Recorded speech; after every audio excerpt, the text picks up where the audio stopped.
One of the important components of this is that with financial literacy and learning about these uh, different abilities to move into these areas, what it also teaches you is discipline, financial discipline, and to plan ahead. Sometimes, unfortunately, you don't see that in low-income communities, and so it puts you into this situation where you need money right away. You need to move quick, and you don't have time to look at options. So almost whatever deal comes to you first, you're going to move on. Again, you have that emotional drive moving you. But having a financial plan, learning how the different mechanisms work, and knowing that you can save money if you wait a little while, it will be beneficial to you. But again, it's going to take, part of it is knowing the education piece, and the other part is being then able to implement it, having that discipline that goes along with it that can really help these communities. And it takes two to tango, and I think the Latino community needs to really step up in this area too.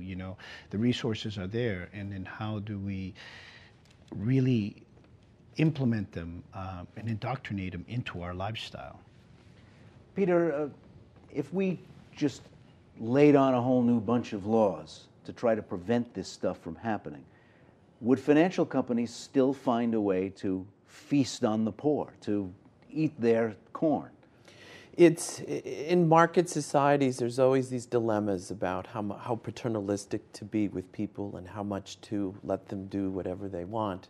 And I call this the type 1, type 2 error problem. So all these institutions that we're criticizing today, lots of people, some people lose, and then the left and the right quarrel about what percentage lose because of these things.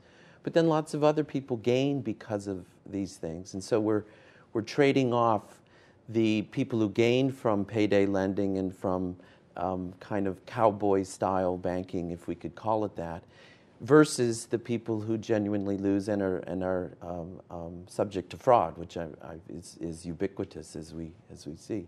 So there's in the end we make a political decision about what's the right line, but I worry that middle class values are sometimes imposed on poor people, and because we wouldn't run our lives this way, and so we would do this and we would do that. And the question is, are you really always really making their lives better with the legislative interventions that you propose, as opposed to you're squelching some of the opportunity that some might take advantage of?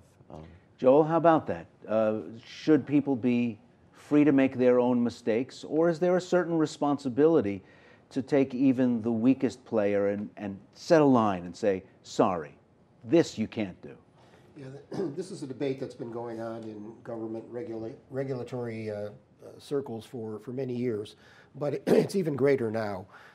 In an era of limited budgets for the federal government, for the state governments, there's only so much that the government can do to protect consumers.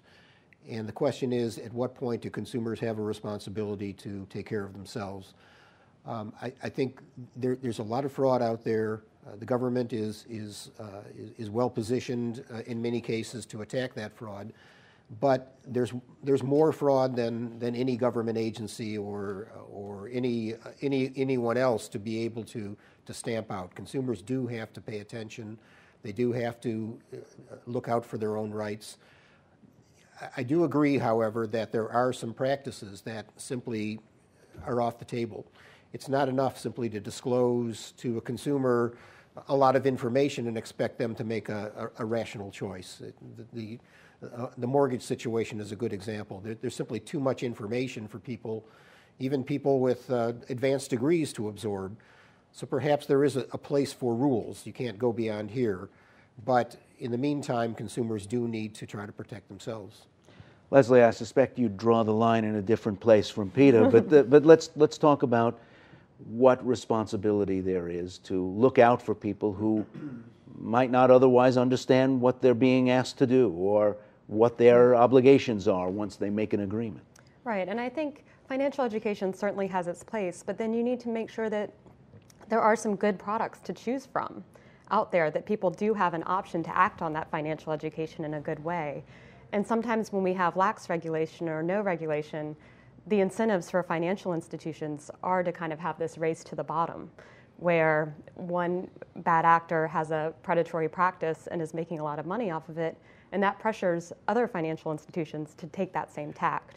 So it's really important to have regulations that allow financial institutions' incentives to be better aligned with what consumers actually need and want. Go ahead, Peter. Let me bring up one feature of mortgages that many consumer groups oppose, and yet economists think of this as and I'll explain why it's a good idea, and that's prepayment penalties on mortgages.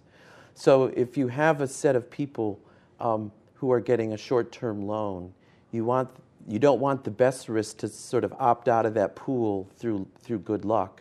And so what prepayment penalties do is keep the pool of people in a mortgage pool without opting out if they have good luck on their home value. So if you ban prepayment penalties, which seems to be the trend, you'd end up with higher interest rates to cover the costs. And just to explain, prepayment penalties are a way to charge you more money if you pay your mortgage in advance, if you want to settle the debt in advance.